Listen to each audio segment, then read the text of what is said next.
Hello, hello, hello, ladies, gents, and mysterious cat-like fey creatures, and welcome back.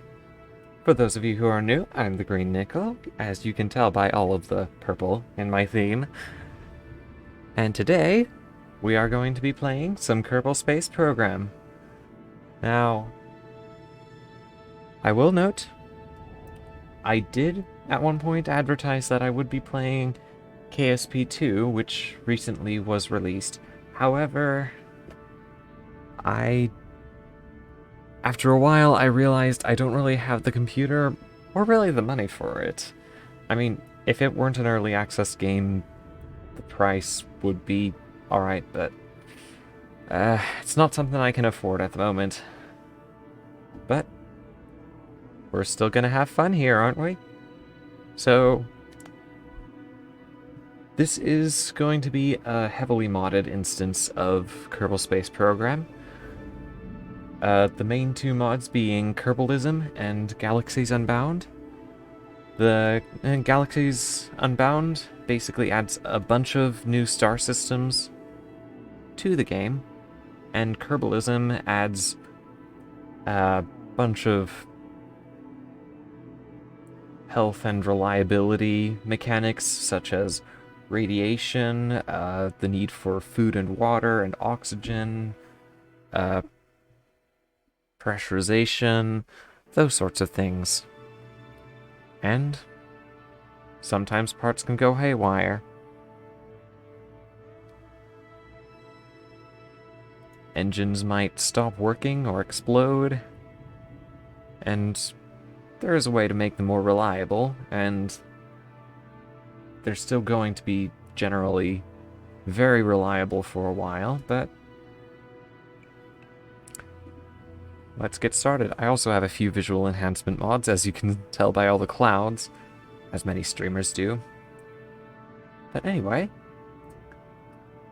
we are going to be playing just a standard career mode game. So, let's see.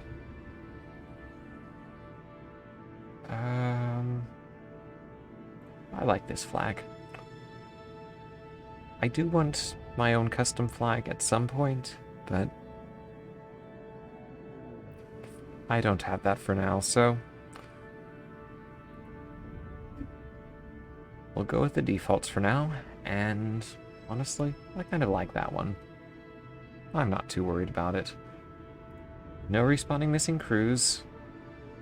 Honestly, that feels like cheating to me.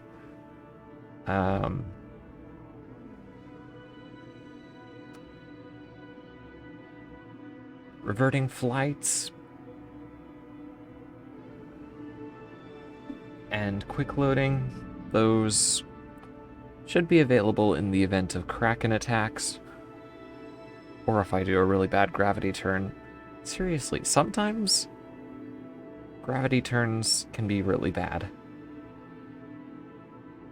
Starting science, oh, not that much, 50, because I want to start out with more than just a command pod and a dinky little booster, which is what you generally start out with on the tech tree. I want to unlock a few things first, and from the start. Let's see. Require signal, plasma blackout. No, not require signal, sorry. Pressure limits, G-force limits, Kerbal G-force limits. Oh, that's gonna be fun.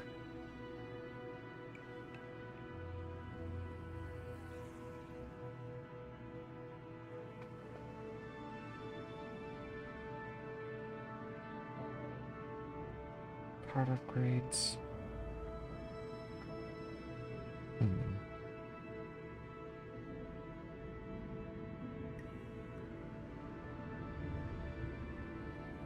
No. That's not necessary, is it?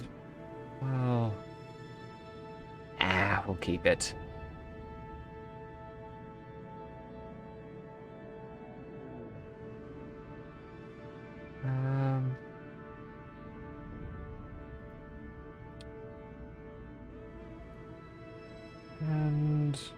We don't need tourism expanded. I've been experimenting with that mod on my own, and honestly,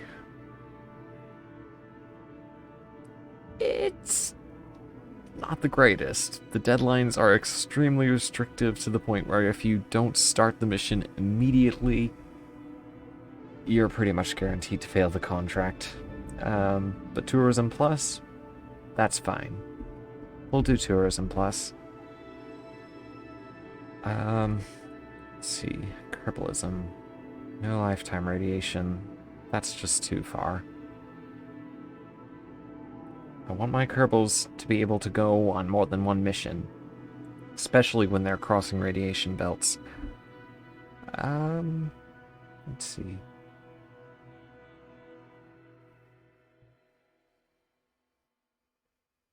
I think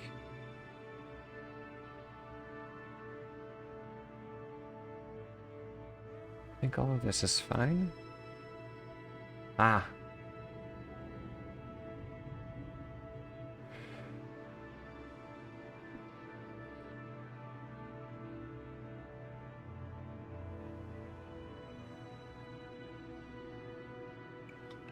Go ahead and keep that on. And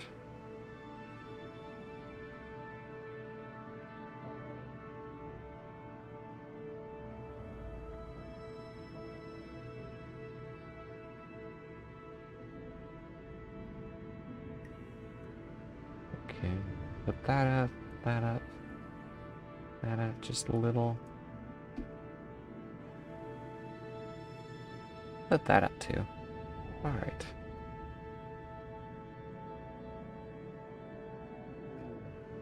Planetary base system. Cooler control.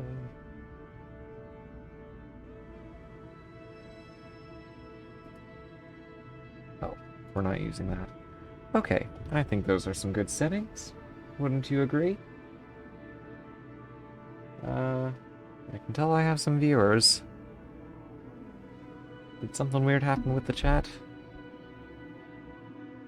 Or are we just not very talkative today? Okay.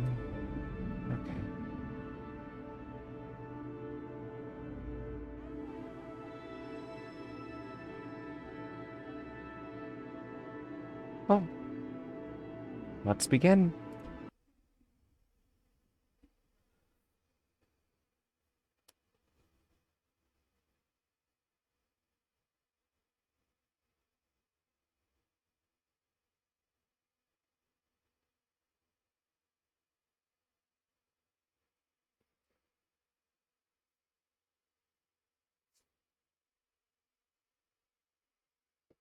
Alright. Wonder how long this is gonna take to load. There we go. Alright. Hello, Jean Carmen. Well, nice to meet you too. So, those of you who are unfamiliar with KSP, this is our space center. And we have right here our runway, spaceplane hangar. Those are for building and flying space planes. Then we have the vehicle assembly building and the launch pad, which are for building and flying rockets. We have mission control, where we can take contracts and gain money, science, or reputation from it. This is the astronaut complex, where we can hire astronauts, or in our case, Kerbonauts. Oh, and the little flagpole, which we can click on at any time to change our flag. Administration building, where we can accept strategies, which will affect how our space program is financed, or how it's provided science or reputation. The tracking station, where we can look at different vessels and planets. And research and development, where we can unlock new parts for our rockets. And that is where we are going to start.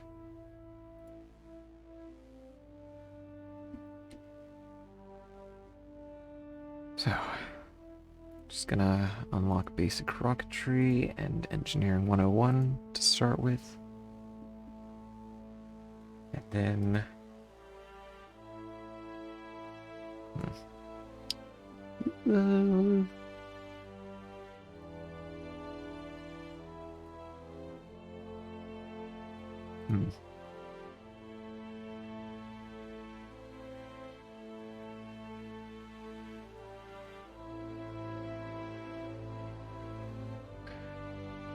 We'll go ahead and do general rocketry as well.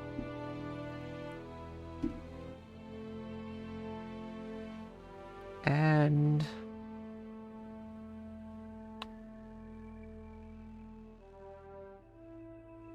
stability. I think that's a good start. And... one more thing. We have 4 Kerbals by default. And those Kerbals are Jebediah Kerman, Bill Kerman, Bob Kerman, and Valentina Kerman. Now, these Kerbals are starting astronauts, and therefore they get special orange spacesuits. The rest get white. And I am going to add another one. Just as a little, treat.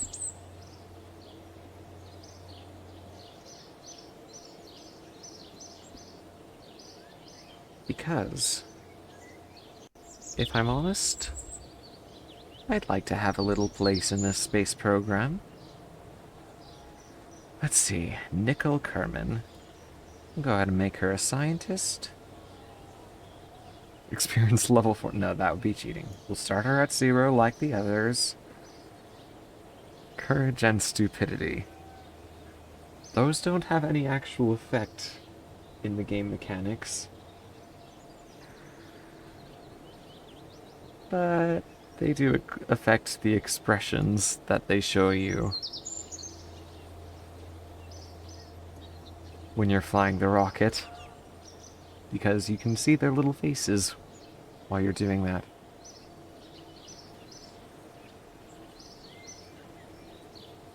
And we'll make her a veteran, because that's what gives her the orange suit. And create Kerbal. And we'll take a look at her. Nicole Kerman. A scientist.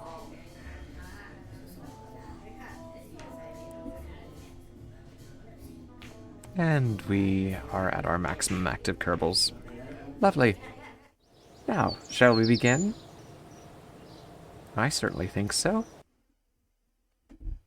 Let us build... Oh no, I forgot. I needed to accept a contract. Hold on. So contracts are important because those are how we make money, and money is how we unlock rockets that can fly to different moons and planets. We'll go ahead and accept this one, because all we need to do is fly something. Go ahead and accept this one, where we just do some science.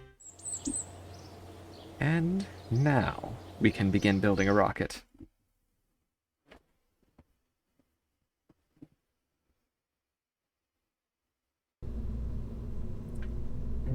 Werner von Karman. Anyway, command pod. 16 parachute, because we want to be able to come back down without exploding. And decoupler. Separate the command pod from all these fuel tanks that I'm adding. We'll make these orange. Because orange is always a fun color, isn't it?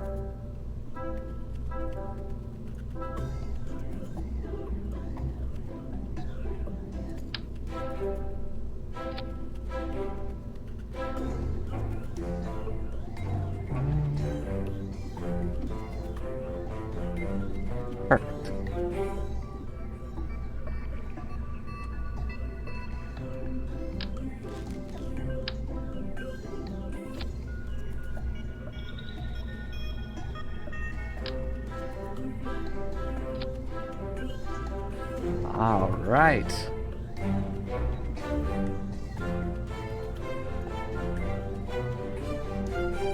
Let's see.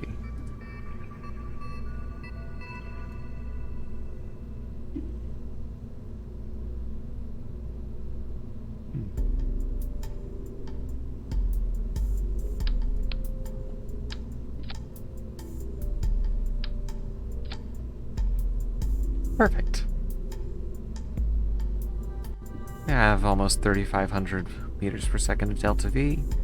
This one's not quite as accurate because it accounts for us being in the atmosphere where engines are slightly less efficient in general. But up here, you can see what it's going to be like in space, and as the atmosphere gets thinner, it is going to be a lot more like we're in space. So, let's begin, shall we?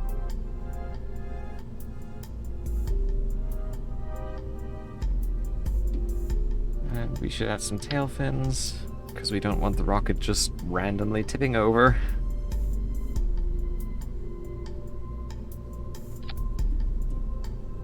Because we kind of need it to fly upward.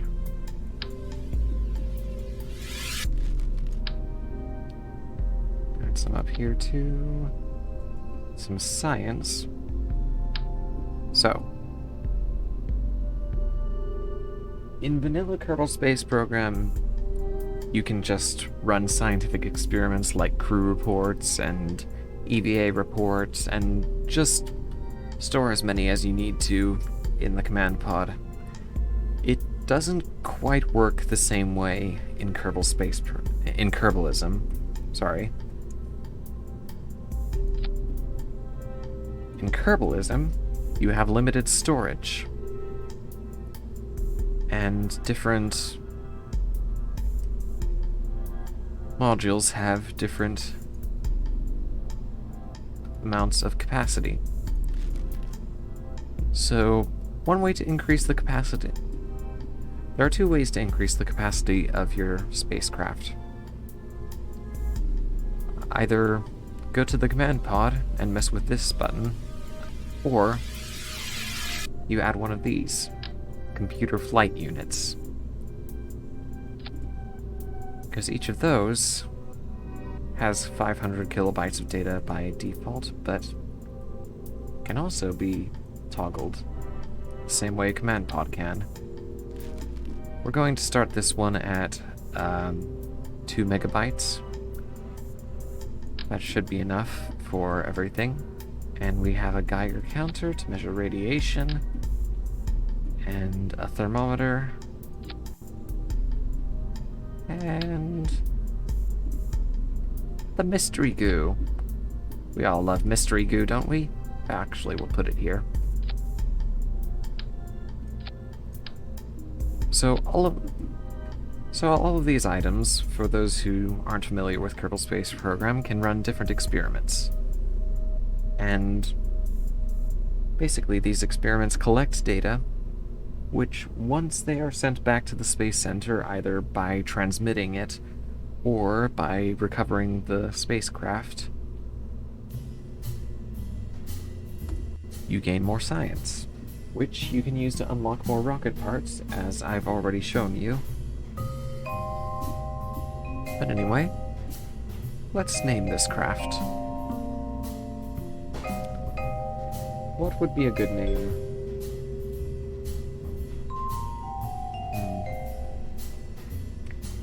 I think...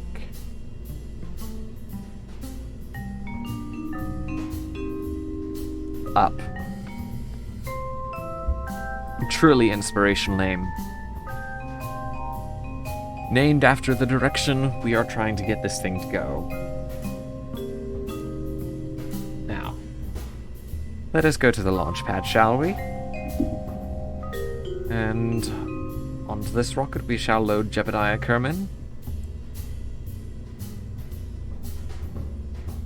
He's the most expendable one. He's our guinea pig, so should be fine if any accidents happen, right?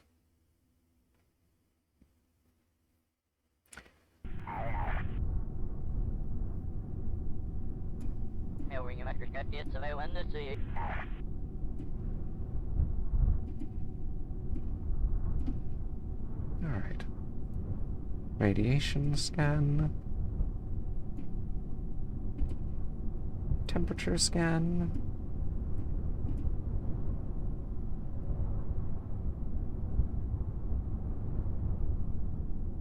Crew report. And another fun fact about Kerbalism. These scientific experiments take time to run, which they don't in vanilla. I mean, a fun fact about Kerbalism, not Kerbalism. So in Kerbalism, all of these experiments take time to run, which is not the case in vanilla KSP. So if I want to get any science out of them, I need to either be patient or do a time warp.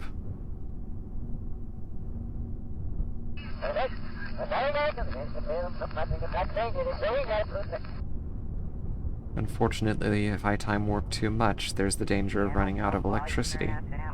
Luckily, that doesn't seem to be much of a problem at the moment. So...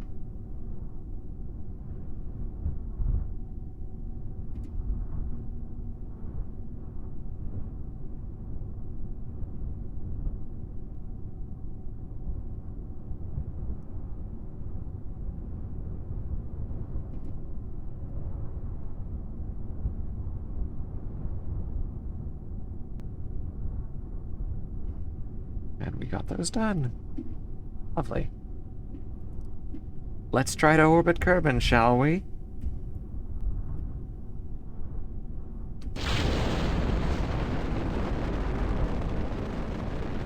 And in order to do that, effectively and fuel efficiently, we need to do a little gravity turn. The trouble with that is we don't have a lot of control over our rocket.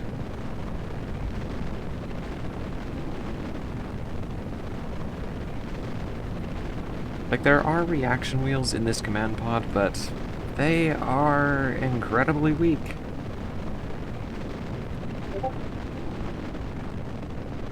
So, in order to actually get anywhere, well, we may need to redesign our rocket, and hope that we have the parts to do that.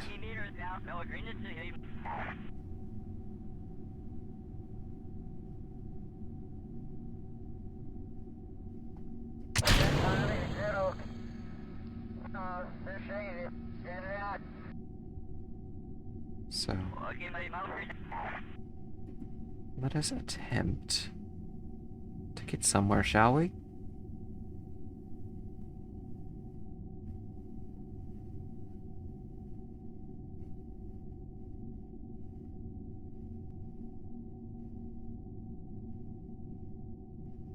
Activating stage in 3, 2, 1.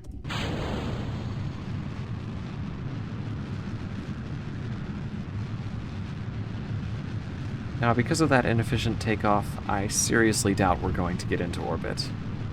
But we can certainly try, can't we? And here you can see our apoapsis and periapsis. Our apoapsis is basically the highest point, the highest altitude that we will reach on our current trajectory. And it's going up because I'm burning the rocket engine to go faster and faster. It's not going to quite get to orbit, I don't believe. Oh, actually it might. But it shouldn't. Because if we did, we wouldn't have enough fuel to get back down to Kerbin. So I think I'm going to end the burn there. And you can see up here our altitude meter, and once that hits 70,